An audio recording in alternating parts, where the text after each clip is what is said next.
Hello guys, Bachchan മസ്കാരുടെ പുതിയൊരു എപ്പിസോഡിലേക്ക് എല്ലാവർക്കും സ്വാഗതം. ഇന്ന് ഞാൻ വന്നിരിക്കുന്നത് ഡാൽമേഷനെ പറ്റിയിട്ടുള്ള വീഡിയോ ചെയ്യാൻ വേണ്ടിയാണ്. അപ്പോൾ ഞാൻ റിക്വസ്റ്റ് ചെയ്യണമെന്ന് പറഞ്ഞപ്പോൾ കുറേ റിക്വസ്റ്റസ് വന്നിട്ടുണ്ടായിരുന്നു. അപ്പോൾ ഡാൽമേഷനെ പറ്റി വീഡിയോയിൽ ചെയ്യുന്നതിന് മുന്നേ സബ്സ്ക്രൈബ് ചെയ്യുക, കൂടെ ആ ബെല്ലൈക്കണും കൂടി ക്ലിക്ക് ചെയ്യുക. എന്നാലേ ഞാൻ പോസ്റ്റ് ചെയ്യുന്ന പുതിയ പുതിയ വീഡിയോസ്, ഡോഗ് റിലേറ്റഡ് ആയിട്ടുള്ള വീഡിയോസ് നിങ്ങൾക്ക് നോട്ടിഫിക്കേഷനായിട്ട് ലഭിക്കുകയുള്ളൂ. അപ്പോൾ നമുക്ക് വീഡിയോയിലേക്ക് പോയേക്കാം.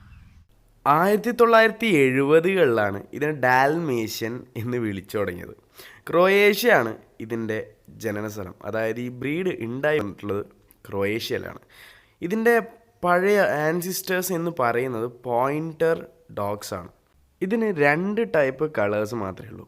ഒന്ന് വൈറ്റിൽ ബ്ലാക്ക് സ്പോട്ട്സും പിന്നൊന്ന് വൈറ്റിൽ ലിവർ സ്പോട്ട്സും. അതായത് ഏകദേശം ഒരു ചോക്ലേറ്റ് കളർ പോലെ ഉണ്ടാവും. ഈ 2 കളറിലാണ് ഇത് വരുന്നത്. പിന്നെ ഇതിന് വേറെ കുറേ നെയിംസ് ഉണ്ട്. എന്തൊക്കെയാണെന്ന് വെച്ചാൽ fire house dog, carriage dog, spotted couch dog, അങ്ങനെ കുറേ നെയിമിൽ ഇത് അറിയപ്പെടുന്നുണ്ട്. ഇതിൻ്റെ മെയിലിൻ്റെ ഹൈറ്റ് എന്ന് വെച്ചാൽ 23 to 24 ഇഞ്ചാണ്. ഫീമെയിൽ 22 to 23 ഇഞ്ചാണ്.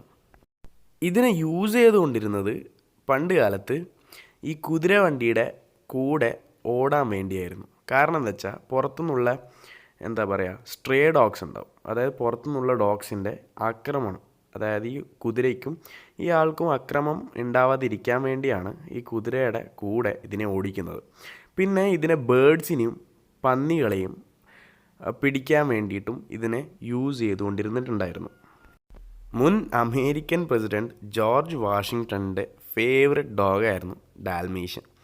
അയാളുടെ കയ്യിൽ മാഡം മൂസ് എന്ന് പറഞ്ഞ ഒരു ഡോഗ് ഉണ്ടായിരുന്നു. വേറൊരു ഇൻട്രസ്റ്റിംഗ് ഫാക്റ്റ് എന്താണെന്ന് വെച്ചാൽ ഡാൽമേഷ്യൻ പ്രസവിച്ചു കഴിഞ്ഞ് ഇതിൻ്റെ പപ്പീസ് ഫുൾ പ്യോർ വൈറ്റ് ആയിരിക്കും ജനിക്കുന്ന സമയത്ത്. അത് കഴിഞ്ഞ് കുറച്ച് ദിവസങ്ങൾ കഴിയുമ്പോൾ ഇതിൻ്റെ മുകളിൽ സ്പോട്ട്സ് വരാൻ തുടങ്ങുള്ളൂ. ഈ ഡാൽമേഷ്യൻ ഡോഗിനെ എല്ലാവരുടെ ഇടയിലും ശ്രദ്ധ പിടിക്കാനുള്ള ഒന്നാമത്തെ കാരണം 101 ഡാൽമേഷ്യൻ ആയിരിക്കും. അത് കാണാത്ത ഡോഗ് ലവേഴ്സ് ഉണ്ടെന്ന് തോന്നുന്നില്ല. ഞാനും ഇങ്ങനെയാണ് ഈ ഡോഗിനെ പറ്റി അറിഞ്ഞത്. 101 ഡാൽമേഷ്യൻ എന്ന സിനിമ ഇറങ്ങിയതിന് ശേഷം വേൾഡിൽ വല്ലാതെ ഇതിൻ്റെ പോപ്പുലാരിറ്റി കൂടിയ സമയത്ത് ഇത് ഓവർ ബ്രീഡ് ചെയ്യാൻ തുടങ്ങി. അതായത് നോർമലായിട്ട് ആൾക്കാർ ബ്രീഡ് ചെയ്യുന്നതിനേക്കാളും ഓവർ ബ്രീഡിങ് സ്റ്റാർട്ട് ചെയ്യാൻ തുടങ്ങി.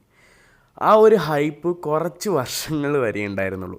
ഇപ്പോൾ ആർക്കും ആരുടെ കയ്യിലും അങ്ങനെ ഇല്ലാത്ത കുറച്ച് റെയറായി വന്നുകൊണ്ടിരിക്കുന്ന ഒരു ബ്രീഡാണ് ഈ ഡാൽമേഷ്യൻ. ഇനി കുറച്ചും കൂടി കഴിഞ്ഞാൽ ചിലപ്പം ആർക്കും വേണ്ടാതെയാവും, ഒരു സ്ഥലത്തും കിട്ടാതെയാവും ഈ ഡാൽമേഷ്യൻ എന്ന ഡോഗ്സിന്. എല്ലാ വീഡിയോസിലും ഞാൻ പറയുന്ന പോലെ തന്നെ ഓവർ ഫീഡിങ് ആപത്താണ്. ഓവർ ഫീഡ് ചെയ്യാൻ പാടില്ല. ഓവർ ഫീഡ് ചെയ്താൽ ഇതിൻ്റെ രൂപം മുഴുവനായിട്ട് അങ്ങ് മാറിപ്പോവും. തടിച്ച് ഉരുണ്ട് കഴിഞ്ഞാൽ ഇതിനെ പിന്നെ ഒന്നിനും കൊള്ളൂല. അതുകൊണ്ട് ഓവർ ഫീഡ് ചെയ്യാതിരിക്കുക. അത്യാവശ്യം നല്ല എക്സസൈസൊക്കെ കിട്ടേണ്ട ഒരു ഡോഗ് ബ്രീഡാണ് ഡാൽമേഷ്യൻ. ഈ ഡോഗ് ഭയങ്കര അലേർട്ടും എനർജറ്റിക്കും ലോയലും ഫ്രണ്ട്ലി ആയിരിക്കും. ഈ കുട്ടികളുടെ കൂടെയൊക്കെ അടിപൊളിയായിട്ട് വെക്കാൻ പറ്റുന്ന ഒരു ഡോഗാണ്.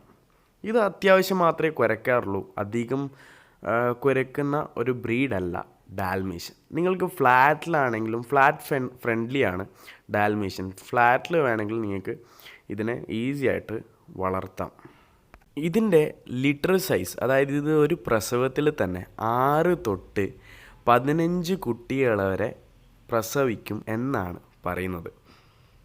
എങ്ങനെ വീഡിയോ ഇഷ്ടപ്പെട്ടെങ്കിൽ ലൈക്ക് ചെയ്യുക, ഷെയർ ചെയ്യുക, സബ്സ്ക്രൈബ് ചെയ്യുക, കൂടെ ബെല്ലൈക്കണും കൂടി ക്ലിക്ക് ചെയ്യുക. അപ്പം നമുക്ക് അടുത്ത ഡോഗുമായിട്ട് അടുത്ത വീഡിയോയിൽ കാണാം. ബൈ.